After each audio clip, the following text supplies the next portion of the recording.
96 000 m² d'exposition, 1 400 000 visiteurs, plus de 250 exposants, plus d'une centaine d'avant-premières, 13 000 journalistes, des milliers d'observateurs, un observatoire.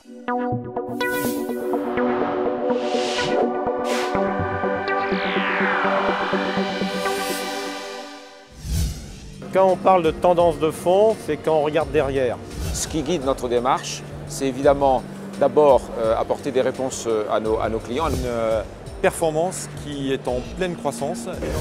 Le moteur, le prix et le standing. L'économie est au centre de nos préoccupations aujourd'hui. L'entreprise au cœur des préoccupations des constructeurs. C'est un gros marché, c'est à peu près 40% des ventes en 2014. 40% des ventes sont faites à entreprises en France. Et c'est un marché qui est plutôt en croissance pour nous, ce qui est une excellente nouvelle. Un marché entreprise qui, contrairement au marché particulier, a bien résisté l'année dernière, représentant 44% des ventes VP. Et sur ce marché extrêmement concurrentiel, les constructeurs premium ne jouent pas seulement la carte de l'image. On est énormément basé sur des valeurs résiduelles, des valeurs de revente de véhicules. Et l'image, la qualité de nos véhicules, la qualité de nos produits correspond à des hautes valeurs résiduelles qui permettent de pouvoir avoir des loyers qui sont extrêmement concurrentiels et quasiment aussi concurrentiels que des loyers de marques généralistes qui ont pourtant des prix faciaux inférieurs aux nôtres.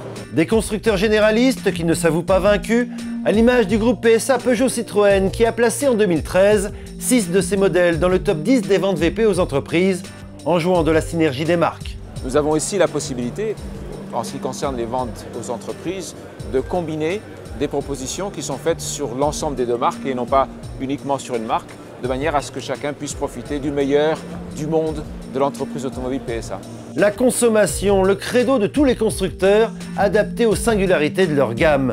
C'est le cas de Volvo, qui a réalisé l'année dernière l'essentiel de ses ventes entreprises avec un seul modèle, le XC60. Il est différent. Dans un monde entreprise où maintenant on cherche quelque chose d'un peu moins show-off, un peu moins visible et pour passer la crise de façon un peu plus profil bas, le XC60 remplit parfaitement sa mission. Tout est autour du TCO, de la consommation, du coût kilométrique et une bonne valeur résiduelle aussi. Et Volvo sur ce type de voiture garde sa valeur résiduelle. Valeur résiduelle, coût d'usage véhicule, connectivité, nécessaire adaptation de la conduite des salariés étaient au centre de nombreuses discussions à ce Mondial 2014.